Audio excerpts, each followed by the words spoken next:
Hey everyone, I hope you're doing okay today. Today we're going to be looking a little bit at lists, memory, capacity and so on. And with the recent videos that I've done, mainly the dictionary where we used a string list, and in the second instance we used a dictionary which is part of the generics collection. A lot of these structures will have to allocate, grow memory as we want to insert elements, or we may want to shrink them when items get removed and so on, and what actually happens underneath.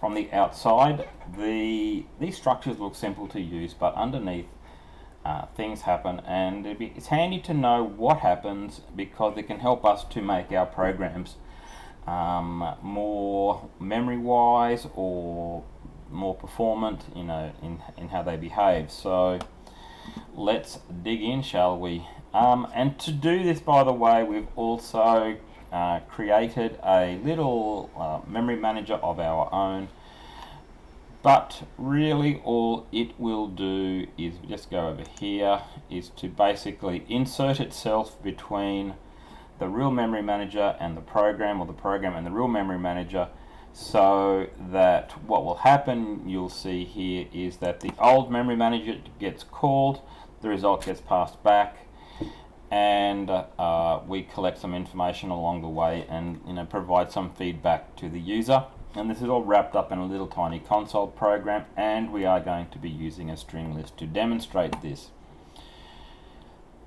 So let's have a look at what's going to happen in our program here. So we've got a little function up here where we are going to be testing, we can test some strings and how they use memory.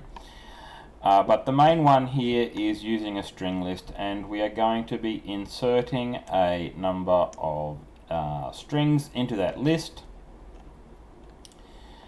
We're going to keep information about the capacity before an item gets inserted, what the alt capacity is, and after the string has been inserted, what's our capacity and how many items are in the list.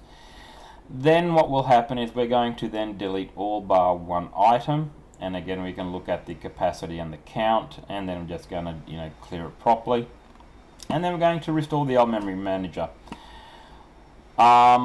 So let's have a look at this program first. We might as well just run it. Actually should build it first maybe.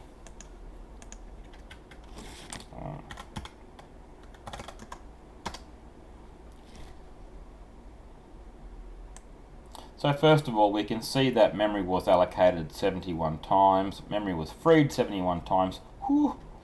And I guess the other thing to note here would be, well, where are those 71 instances? Well, one would be the string list. We've got 65 strings that get created. Probably that'll be 69. And 70 and 71 potentially.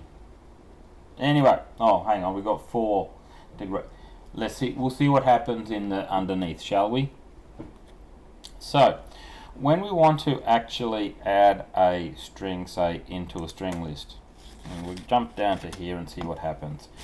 So we're going to add a string. It's going to call this function here, this do add object. Then eventually we will get down to this bit of code here where we want to insert an item.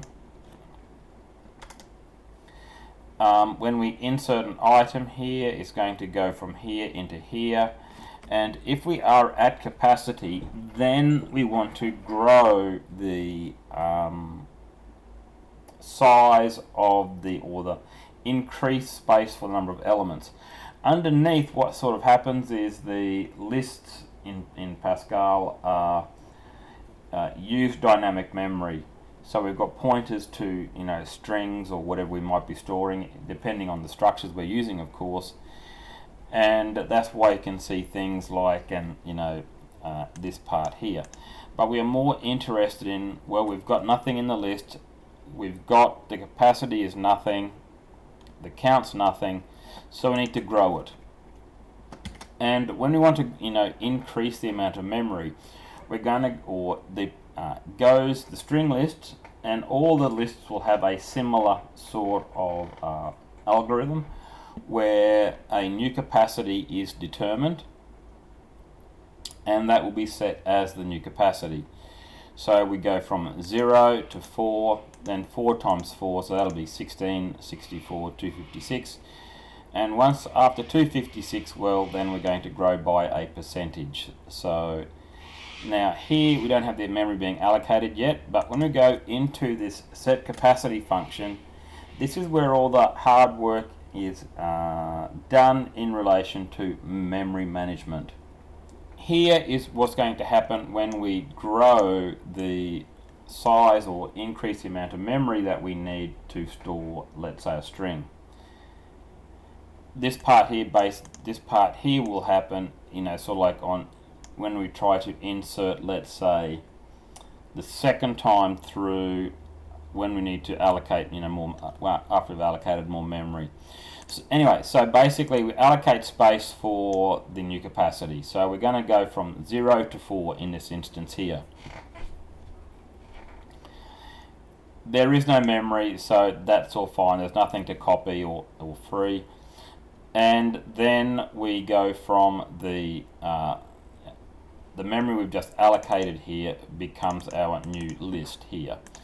If we jump all the way up to the top, you can sort of see that here by in between. This is the call here to our string list.add.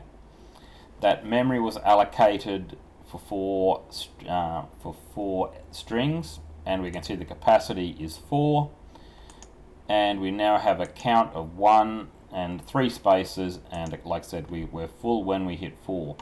So once we try to insert the 5th element, then we're going to come into this code here to grow the amount of space that we need to handle that next string. So if we jump down, and you can see basically here that on records or strings 2, 3, and 4, that except for the space to for the new string, there is no other additional memory. And perhaps if you had just a list which was storing numbers, for instance, then the number of memory allocations would be much less. Anyway, so here when we come to the where are we at now? String number 5. So basically, here is what's happening when we are in the add method of a string list. Memory is allocated. Also, memory is freed. So what's happening here is that memory for our new structure is allocated. We copy the old list into our new list, and we then free the old list before making the new list our current list there. So if there is memory already in existence, then as the dynamic array grows, you're going to basically be, not only are you going to be allocating memory, you're also going to be freeing memory. Memory operations like these are generally seen as expensive, and if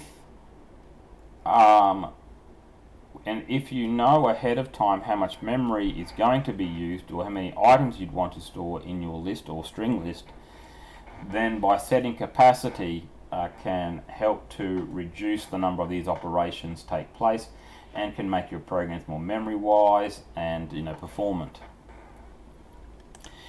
If now, so let's say that's when we want to grow the list. When we want to reduce the size of the list, then basically what will happen again is we will make space for the smaller size. So we're allocating memory again of the smaller size. Data from the old list is copied in, the old list is freed, and the new list becomes our current list again. So that's what happens there. When we do a deletion, however, just from a list, well, we're going to see what happens, but ultimately the space for while the capacity doesn't change, the items will just all be cleared, and we will see what happens in a few moments time. So basically what's happened here is then that when we got to item number 17 again,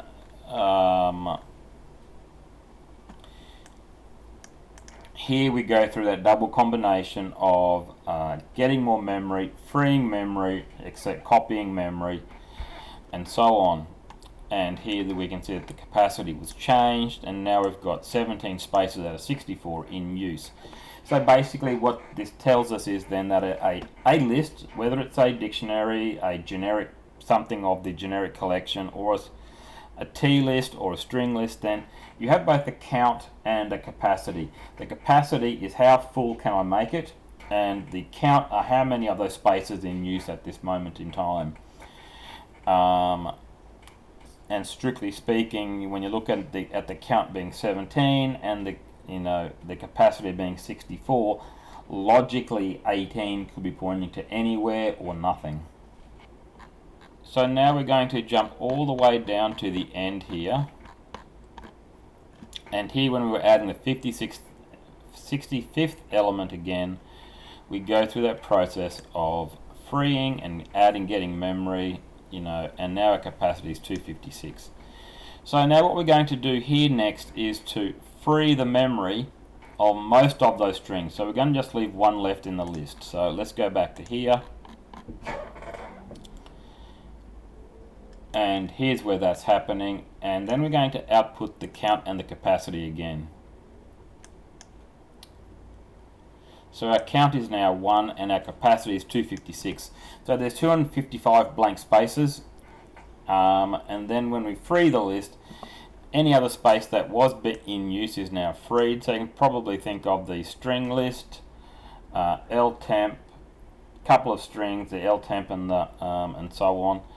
And at the end of the day, though, we've got 71 allocations and 71 instances of free memory, out of which at least 4 or 5 of those would be reallocations by growing the size of our structure.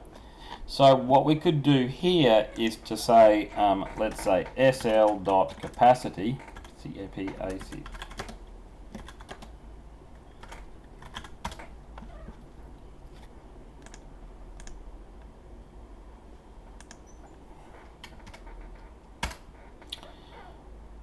we now go from 71 to 68. Why? Because even for inserting now the 65th element, there is no additional memory being requested because there already is capacity for it in the current structure or the current list. So maybe with this example of using strings, that those 3 memory allocations mightn't seem like much, but it really does depend on the context in which your program operates. So I guess what I would like to say is that understanding how the count and the capacity in particular properties work, it can make it easier for you to design your program and to make them or to allow them to scale well if you know some information ahead of time. So if you are going to be loading large data sets and doing repetitive processes, then controlling capacity can save both time and memory. So from the outside and now from the inside, lists in Pascal are easy to use, but we can see that there is stuff that happens under the surface that you may not otherwise realize. And by knowing how the count and capacity properties work, can give you control over performance and the memory behavior of your program. So if you are loading thousands of lines from the file, then using, let's say presetting the value in capacity may save time. If you remove lots of items, then if you reduce the capacity, you can also free memory. These may be small details, but they can make a difference into how your program feels and behaves for the end user and for yourself. You could also, by the way, just very quickly wrap up those 2 lines of something like a string list and capacity into a little function and declare it inline, so that you don't have to remember to set the capacity each time. But again, this is a small thing perhaps which can make a big change to how your program runs. So until next time, happy coding, and I'll see you then, and bye.